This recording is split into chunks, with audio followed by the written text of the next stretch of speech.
This video has been brought to you by Computer Solutions R Us. Phil and his team hooked me up with a great computer, and I know they can do the same for you. Whether you need a computer repair, brand new computer, whatever you need, all your answers are over there. Go check out the link in the description box below and tell them Drew at Artistic Gamer sent you. What's up, everybody? It's Drew with Artistic Gamer 28, and today I'm talking about Detroit Become Human.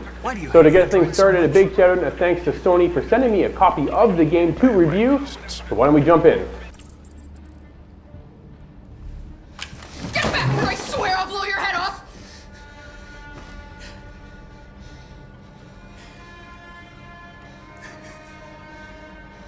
Anybody home?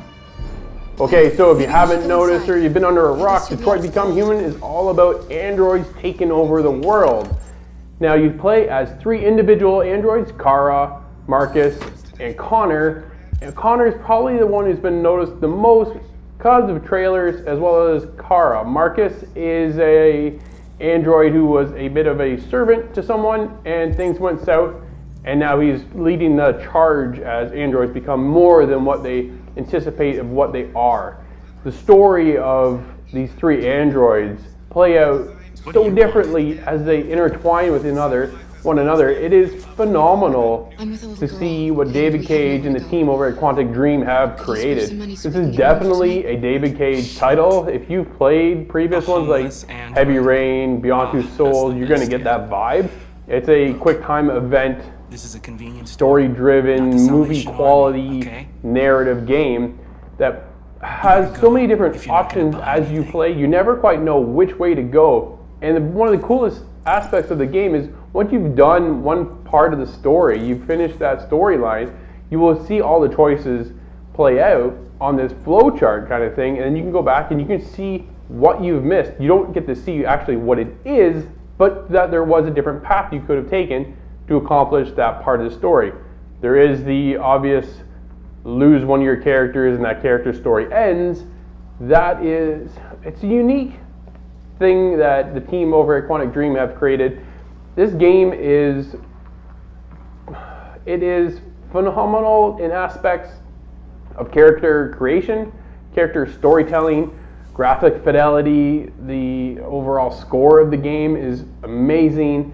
There is so many cool and amazing aspects of the title, but it is hindered on slow pacing. It's got some pacing issues. 1 minute you're in high intense action, and the next minute you're just in this kind of mundane. The beginning of the game is a demo that we all play on the PS4 if you wanted to download that and check it out. But then you kind of run into the beginning of other stories that are really slow and kind of boring. But it gives you the grasp of how the game plays and all that kind of stuff. But then as things unfold, the intensity really builds up, and the characters, how they interact and then start to break this fourth wall of being an android is phenomenal. The intense action and the choices that you make. There was one particular scene as I'm playing as Kara.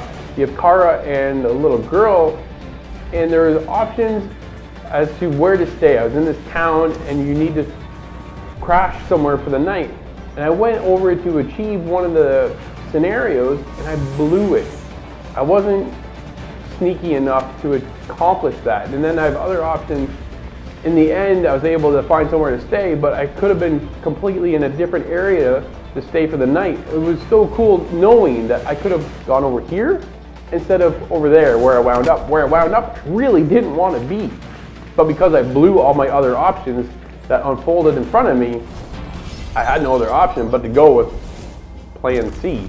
Plan C kind of sucked. It wasn't really good at all, but that's how it played out, which is cool to see that though these options unfold, I know I could have done better. I could have gotten into where I wanted to and see how that unfolds. So it gives you the option to go back and relive that scenario and to play the game completely differently all over again. The storytelling, again, as I said, pacing problems is probably the biggest thing, and the controls. Man, these controls, I'm over and done with these controls. You sit back on your couch, relax, and you're moving the analog sticks. I got no problem.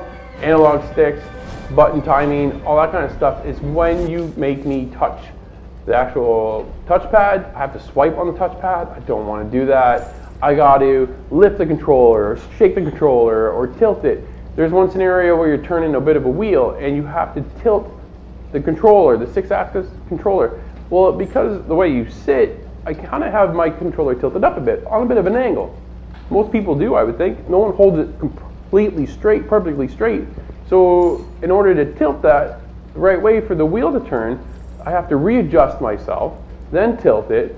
Or if you're in this action sequence, you gotta lift up the controller, you gotta slam it down. It's just, that stuff doesn't work anymore.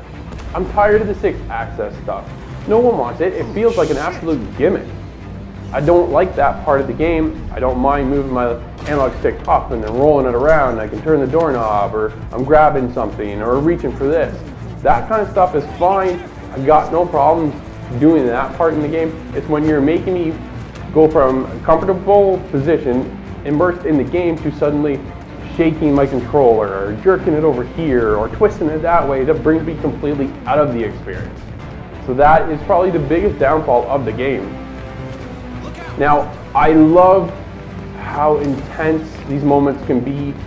There are moments of pacing where it slows down completely and it doesn't feel fluid enough to tell the story of how all of these androids play out. The story of the androids is such a cool aspect that you've never experienced anything like it. I think most people, you need to play this game. If you played a David Cage game before, you need to give this a shot. It is well worth your time. It is a ton of fun. I'm having a blast playing the game. I can't wait to go back to find the other scenarios and see how I can do and adjust my gameplay in those moments. I love Detroit Become Human. It is a storytelling masterpiece in my eyes.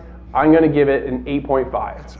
Okay, so thank you so much for checking out this review of Detroit Become Human. Again, thank you to Sony for sending me a copy of the game. Now, if you like what you saw, hit that like button, hit that subscribe button for more, and of course, follow me on Twitter at ArtisticGamer28. Until next time, see you in the next video. Bye.